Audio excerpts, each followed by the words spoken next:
Chapter 7. Nobody at the table seemed to breathe. Had his little sister really called a Nazi colonel a deadly snake? Hugo edged closer to Gertie, ready to grab for a quick escape. But to Hugo's shock, Cole smiled. "Oh, thank you, Lupin," he said, reaching out to touch Gertie's cheek with his black gloved hand.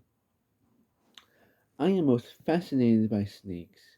Mom stood up and whisked Gertie out of her seat.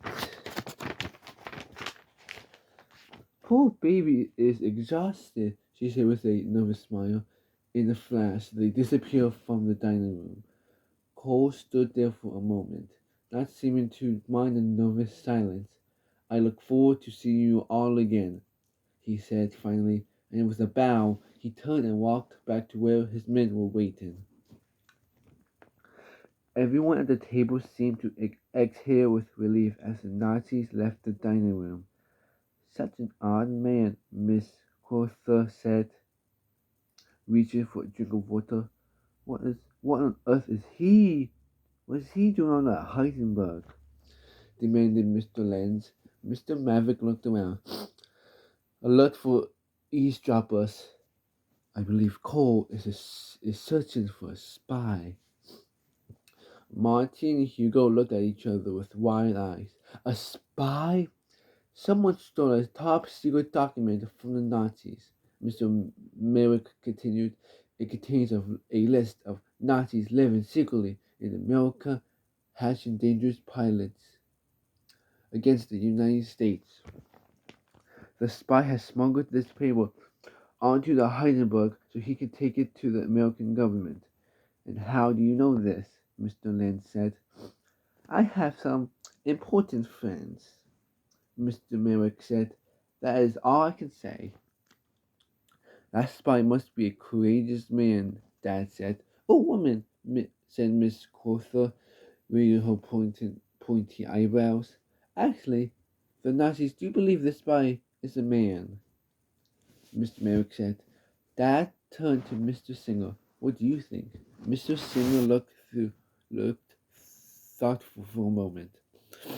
"I think the Hindenburg would be a dangerous place for a spy," he said. "A large ocean liner would be far better.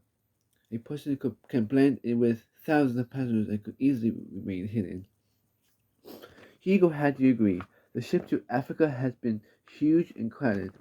Just getting from the dining room to the cabin took 15 minutes. Hugo once got so lost he was sure he'd never find his family again.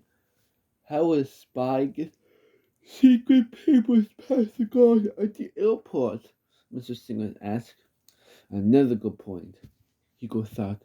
Who could forget that long line at the Frankfurt airport? Miss Crowther's pointy eyebrows rose up even higher. "Perhaps there's a ghost on the Hindenburg too," she said wearily.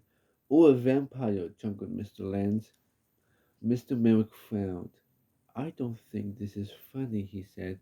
If there is a spy on this airship, I fear for his life. Cole will surely catch him before we get to America. He'll lock him up somewhere on this zeppelin and bring him back to Germany." He looked around. "Or he'll shoot him on the spot." "Mr. Merrick, please," Mr. Crowther scolded. "You're going to give us nightmares." Miss Crowther was right. That night, Hugo had dreamed that he found a cobra in his bed. A cobra with pale blue eyes and blood-red stripes, but this time Panya wasn't there to chase it away. And the cobra grew and grew, its angry hood flaring into a pair of enormous slithery wings. The hideous snake smiled at Hugo, with yellow fangs dripping with venom. Hugo woke up in a sweat, gripping his throat, and it was a long time before he fell asleep again. Chapter 8. The next day, Wednesday, May 5th. All morning, Hugo and Marty kept their ears pricked up for whispers about the spy. They watched for Colonel cold, but the hours passed calmly with no sign of the Nazi. After lunch, Mom took a Gertie back to the cabin for a nap, and Mr. Singer announced that he had a surprise for Hugo and Dad, a tour of the Zeppelin. Of course, Marty came along. They started in the front of the Zeppelin, in the Hindenburg control car. The airship's command center was a quick walk from the passenger area through a short tunnel and up a few stairs. When Hugo walked in, he had no idea where to look first. At the five men in crisp blue uniforms, at the rows of spinning dials and gauges and levers and buttons, or at the dazzling view of the ocean stretched out as far as he could see. They shook hands with his commander, Commander Pruss, a short man who looked more like a kindly science teacher than a famous Zeppelin captain. The captain showed them a large map hanging on the wall. He traced the Hindenburg's route across the North Atlantic with his finger and showed them exactly where they were now. They were close to land. Hugo could see. In just a few hours, they reached Canada's coast. From there, they turned south and fly along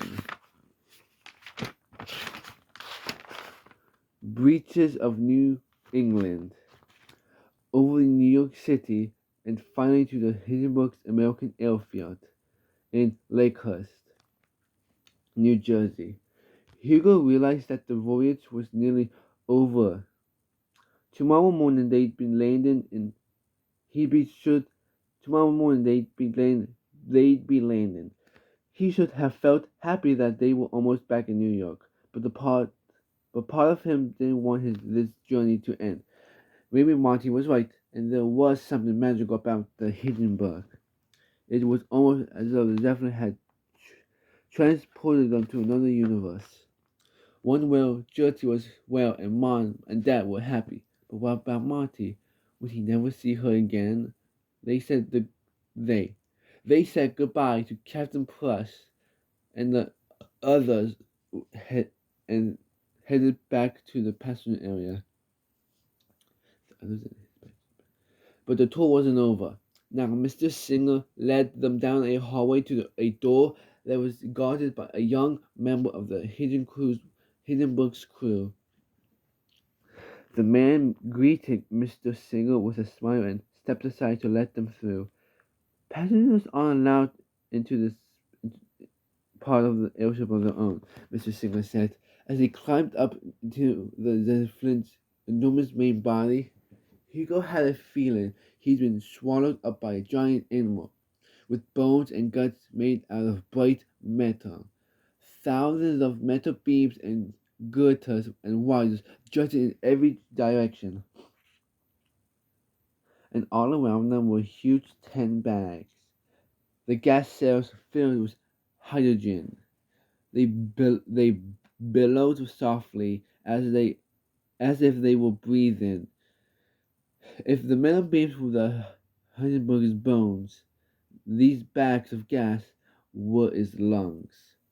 Mr. Singer led them along a narrow walkway that ran straight through the entire body of the airship. He pointed out a row of large tanks. They were filled with water. Mr. Singer explained. The water was used as ballast, extra weight to keep the ship on the ground. When the ship took off, thousands of gallons of water were splashed out through the bottom. This made the ship lighter so it would rise up. Remind me not to stand under a zeppelin without an umbrella, Dad laughed. As they walked farther back, the roar of the engines got louder and louder. Up in the front, in the passenger area, they could barely hear the engines. But back here, the clanging roar hammered against Hugo's eardrums. And then there was a new sound, a strange growling noise that rose up above the engines. What on earth is that? Mr. Singer said, looking around with worried eyes. Could that be one of the engines? Hugo felt a stab of fear. "Father, is something wrong?" Marty asked worriedly. Mr. Singer stood very still. I've never heard anything like this on a zeppelin, and it doesn't sound right at all." Mr. Singer turned and hurried over to a big wooden telephone that was mounted to the wall. He picked up the handle and pushed the button. "I must notify Captain Puss immediately."